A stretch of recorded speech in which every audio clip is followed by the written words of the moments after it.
Hey guys, what's up? Welcome back to the channel The Growing Developer. Here I am with another video which will be featuring fetching data from the internet.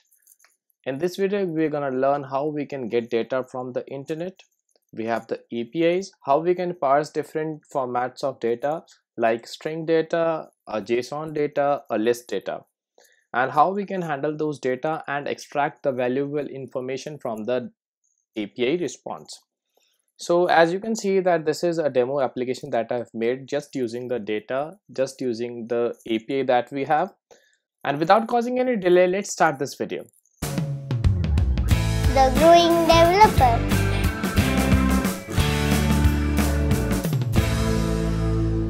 So what we're going to do is I will just remove every code from this and quickly import the material package.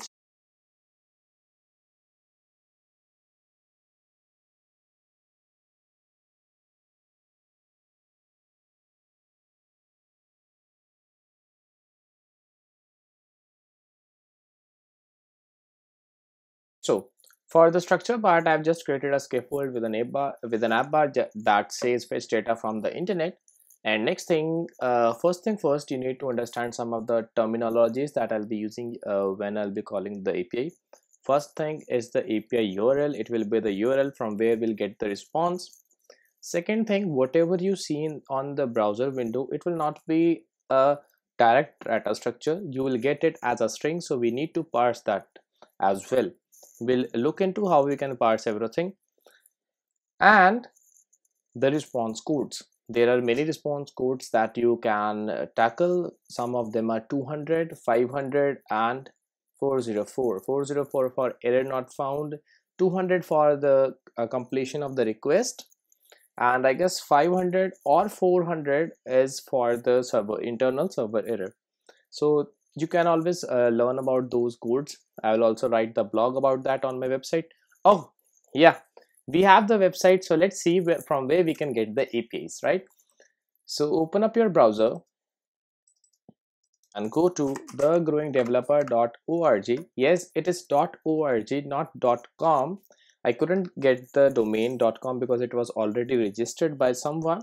So this is the website. This is how the website will look. We have the welcoming banner and all the videos for the YouTube channel.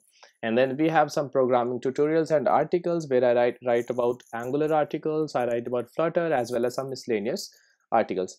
And photography is my secondary passion, so I also photograph a lot of moments. So go and check out that as well. Then we have the section sample API. I specifically made this section for you so that you get everything to get started with your app developing career. For this sample API with list response, if you click here, you can see that we have a list response. How to fetch this and how to parse this into list and handle the data. Next thing is sample API with a JSON response. Now this is a much complex response. We'll see how we can parse this data into our handleable form. And then we have a string response. This is just a single string response, and these type of response you get using WordPress APIs when you get some likes and comments from the structures. So we'll start with a string response, I guess. So go to your Android Studio, and one more thing, these APIs are just for demonstration purposes and they tend to change. So to get the URL, you should always go to this website, go to sample APIs, click on check data, and then copy this URL. And now let's see how we can display it.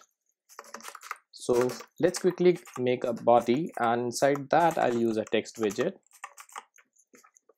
This text widget I'll write string response, right? Let's save it. And you can see that the string response is getting displayed. I'll just increase the size.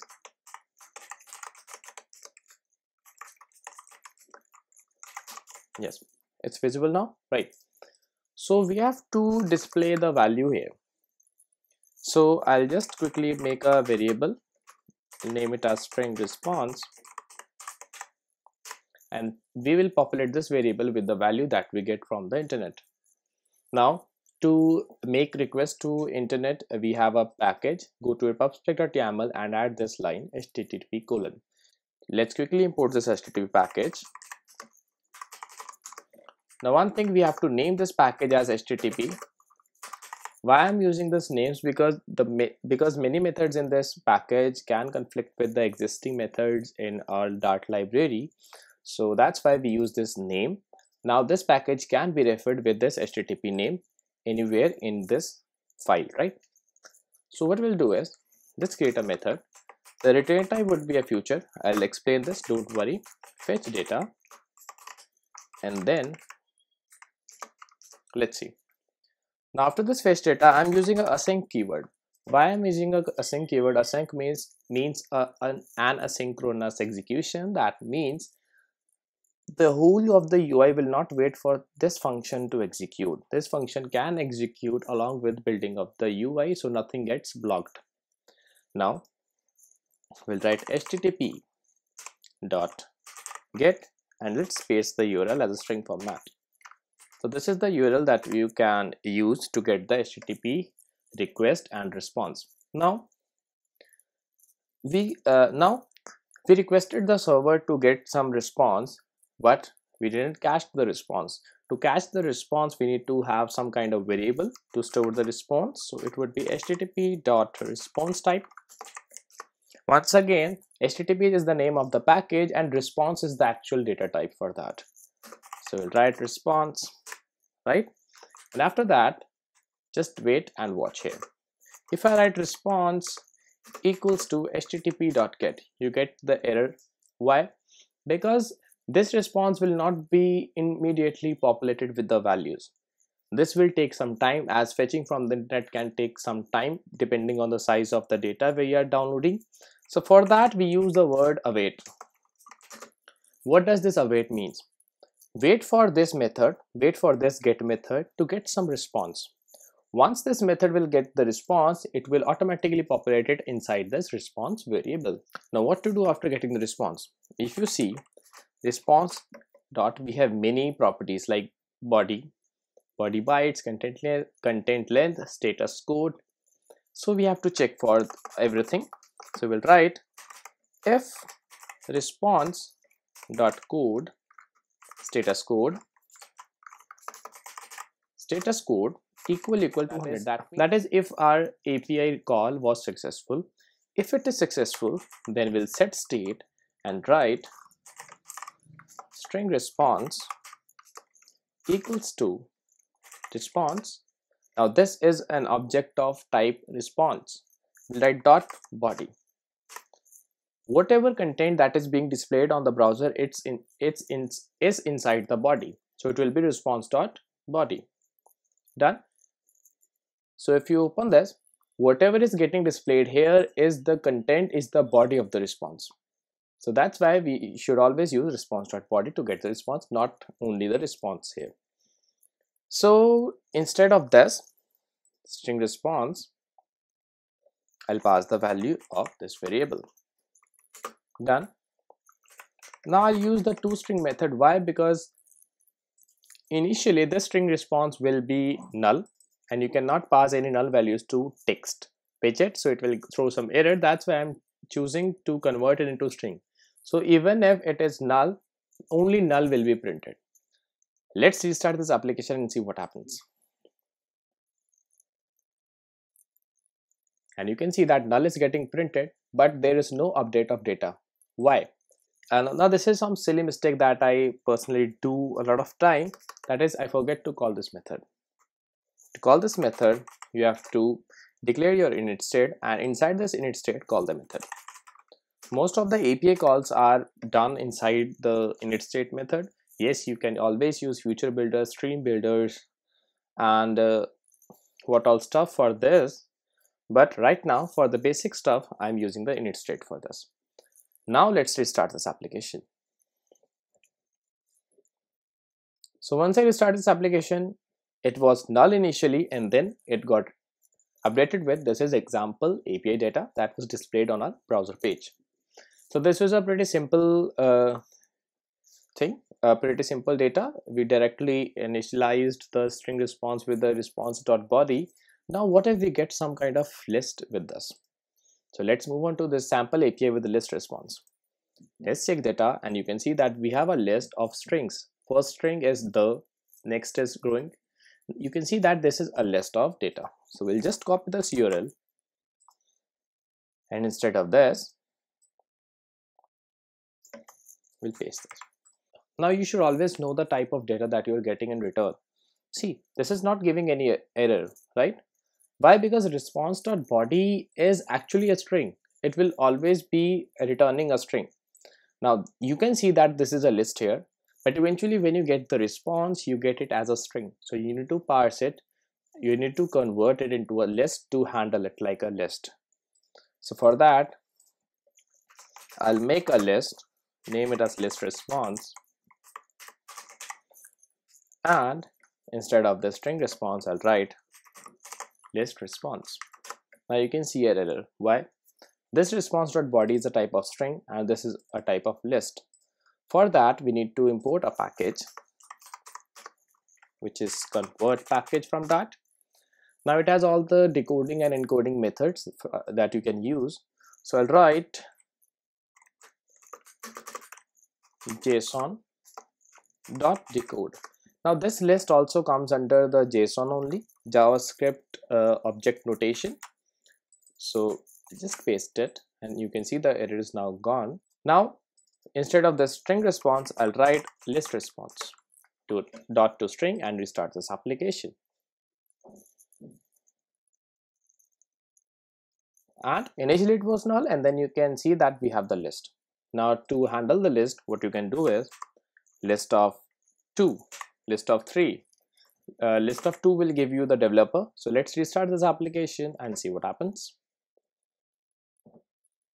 You can see a red color screen, some errors, and then developer is being displayed.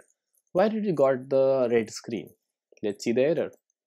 The method opening and closing bracket was called on null. That means this list response was initially null.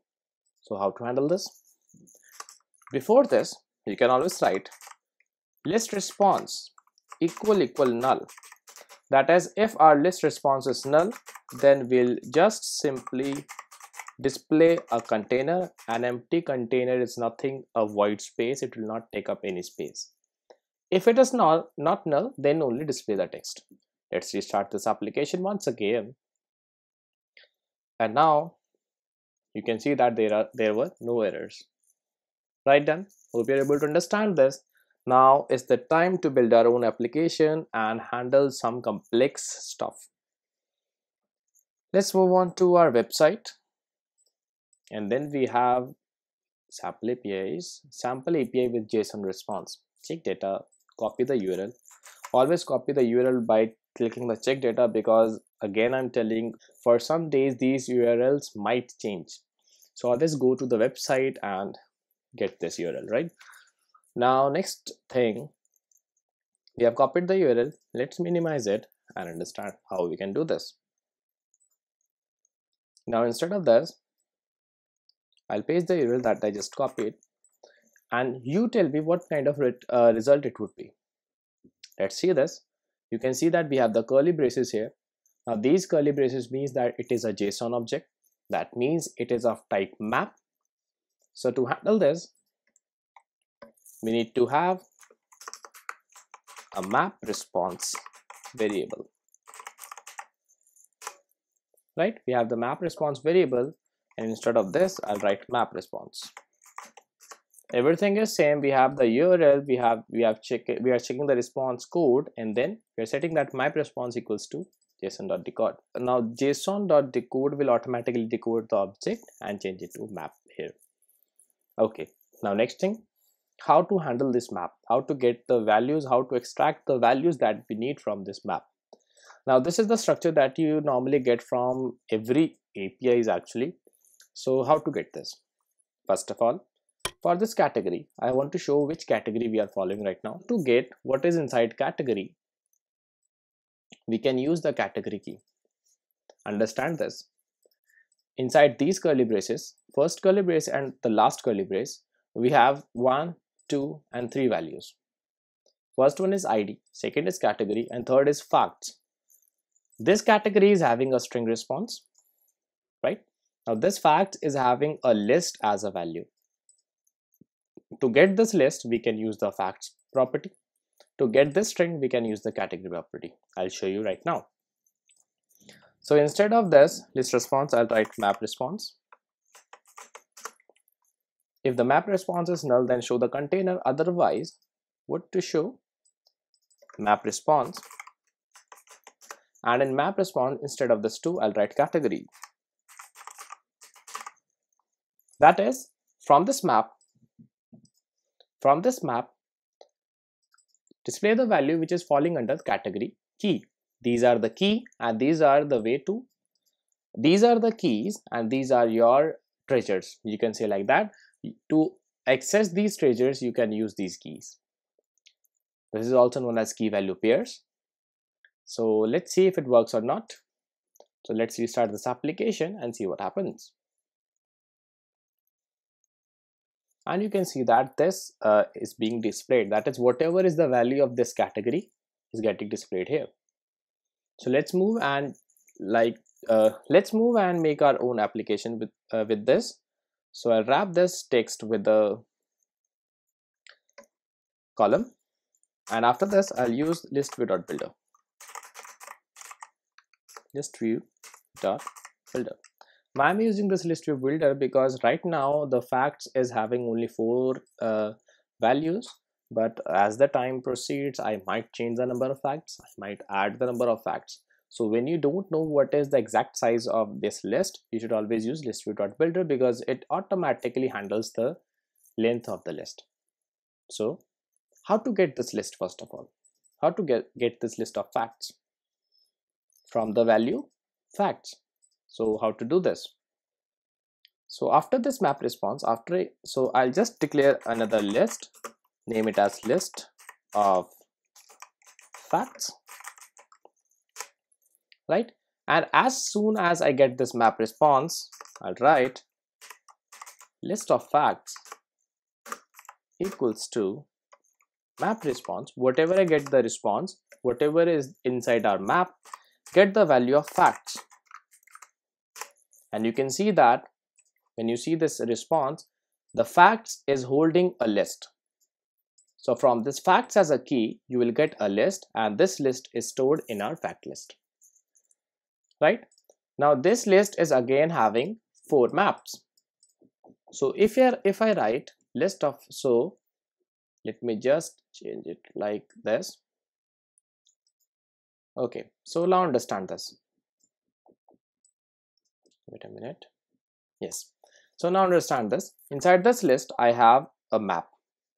So if I write list of facts 0, what will this return? List of facts 0 will return me this map. And to get the title from this, I'll write list of facts 0, that is this map, and from this map I want the title. So I'll write title, and this way I can get the value of the title. Let's see how it works. So just minimize this stuff. Let's see. So let's move on to our listview.builder, and inside this builder I'll pass context, and then we have our index in this.